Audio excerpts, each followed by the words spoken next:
एक लड़की जिसने सिर्फ 9 साल की उम्र में ये डिसाइड कर लिया था कि मैं एक एक्ट्रेस बनूंगी, चाहे कुछ भी हो जाए। हॉलीवुड ने उसे सिर्फ एक सेक्सी फेस समझा, मार्वल ने उसे एक सुपर हीरो बना दिया और दुनिया ने उसे एक सिंबल बना दिया। लेकिन स्कारलेट जोहानसन की असली कहानी ना मार्वल में है, ना ही किसी ब्लॉकबस्टर में है। उसकी कहानी है एक ब्रोकन फैमिली में, एक स्ट्रगलिंग चाइल्ड एक्ट्रेस में, एक ऐसी औरत में जो बार बार टूट के भी खड़ी रही। आज हम बात करेंगे हॉलीवुड की सबसे पावरफुल, सबसे कंट्रोवर्शियल और सबसे अंडररेटेड एक्ट्रेस स्कारलेट जोहानसन की।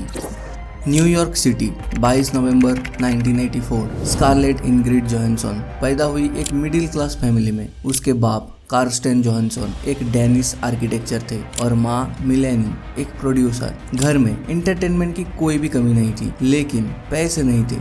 जब स्कारलेट 3 साल की थी, पेरेंट्स का डिवोर्स हो गया। एक छोटी सी बच्ची ने अपने घर को बिखरते हुए देखा और शायद इसी दर्द ने उसे एक्टिंग की तरफ खींचा। वो कहती थी, मैं अपनी माँ की पहली लड़की थी जो स्टेज पर जाना चाहती थी। Scarlett Johansson says she has wanted to act since she was 3. 8 साल की उम्र में उसने ऑडिशन देना शुरू किया। रिजेक्शन पे रिजेक्शन आया, लेकिन वो रुकी नहीं। कुछ लोग होते हैं जिन्हें दुनिया रोक नहीं सकती। स्कारलेट उन्हीं में से ही एक थी। 1984। स्कारलेट सिर्फ 9 साल की थी। फिल्म आई नॉर्थ, छोटा सा रोल, छोटी सी लड़की, लेकिन कॉन्फिडेंस बहुत ज्यादा था। फिर आया 1996, मैनी एंड लो, और क्रिटिक्स ने ये नोटिस किया कि इस छोटी सी बच्ची में कुछ तो खास है, कुछ अलग है। लेकिन हॉलीवुड एक क्रूअल इंडस्ट्री है। यहाँ एक दिन यू आर इन डिमांड तो दूसरे दिन यू डोंट एग्जिस्ट। टीनेज में स्कारलेट को समझ आ गया था कि सरवाइव करना है तो वर्सेटाइल बनना पड़ेगा। Romantic roles, dark roles, comedy, drama, वो सब कुछ सीखने लगी।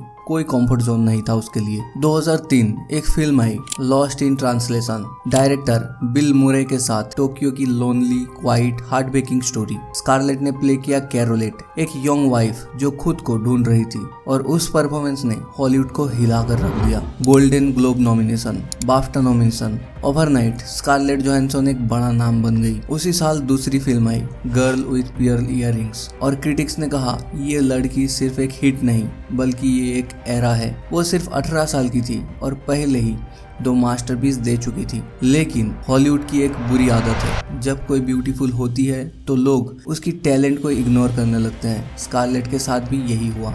मैगजीन्स ने उसे सेक्सीएस्ट वुमेन अलाइव का टैग दिया। बार बार रोल्स मिलने लगे, लेकिन मोस्टली ग्लैमरस, सेंसुअल और डेकोरेटिव रोल्स। उसने एक इंटरव्यू में कहा भी था, मुझे लगता है मैं सिर्फ एक ऑब्जेक्ट हूँ इनके लिए, एक पोस्टर गर्ल की तरह। फिर आया 2011। ये साल स्कारलेट के लिए बहुत ही बुरा साल रहा। 2011 में एक पर्सनल फोटो लीक स्कैंडल हुआ। उसकी प्राइवेट फोटोज हैक करके इंटरनेट पर डाली गई। स्कारलेट ने केस लड़ी, हैकर को 10 साल की सजा हुई। फिर आया डिवोर्स। रियान रेनॉल्ड्स के साथ 2018 में शादी हुई, लेकिन 2011 में अलग हो गई। एक तरफ कैरियर का प्रेशर तो दूसरी तरफ पर्सनल लाइफ का दर्द। लेकिन स्कारलेट जोहानसन वो नहीं थी जो टूट जाए। 2010 में एक कॉल आया आयरन मैन 2 के लिए, एक रोल है ब्लैक विडो का। स्कारलेट ने वो रोल लिया और सब कुछ बदल गया। नताशा रोमानोफ एक Russian spy, cold and deadly, और स्कारलेट ने उसे इतनी परफेक्टली प्ले किया कि वो कैरेक्टर आइकॉनिक बन गया। Avengers, Captain America, Age of Ultron,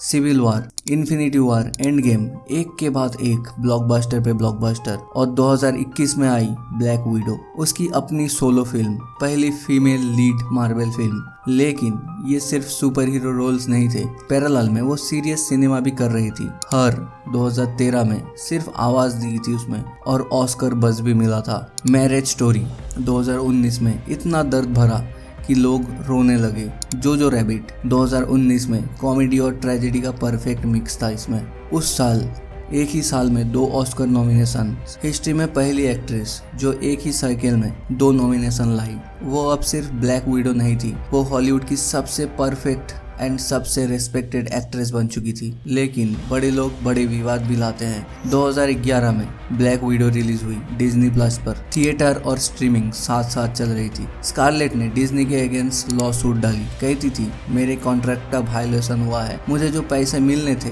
वो नहीं मिला। डिज्नी ने पब्लिकली कही थी स्कारलेट का मूव इनसेंसिटिव है कोविड के वक्त में। यह इशू सिर्फ स्कारलेट का नहीं था, यह था स्ट्रीमिंग वर्सेस थिएटर का पहला बड़ा बैटल। बाद में केस सेटल हुआ। Out of court terms secret रहे, लेकिन स्कारलेट ने एक मैसेज दे दिया, मैं अपनी वैल्यूज जानती हूँ और मैं उसके लिए लड़ूंगी। एक कंट्रोवर्सी और भी रही। 2018 में वो एक ट्रांसजेंडर कैरेक्टर प्ले करने वाली थी। रब एंड टग कम्युनिटी ने प्रोटेस्ट किया, स्कारलेट ने वो रोल छोड़ दिया और पब्लिकली एक्सेप्ट किया कि कास्टिंग प्रॉब्लमेटिक थी। ये एक रेयर मोमेंट था जब एक हॉलीवुड स्टार अपनी गलती मान रही थी, वो भी पब्लिकली। मार्वल का चैप्टर खत्म हुआ एंड गेम के बाद, लेकिन स्कारलेट रुकी नहीं।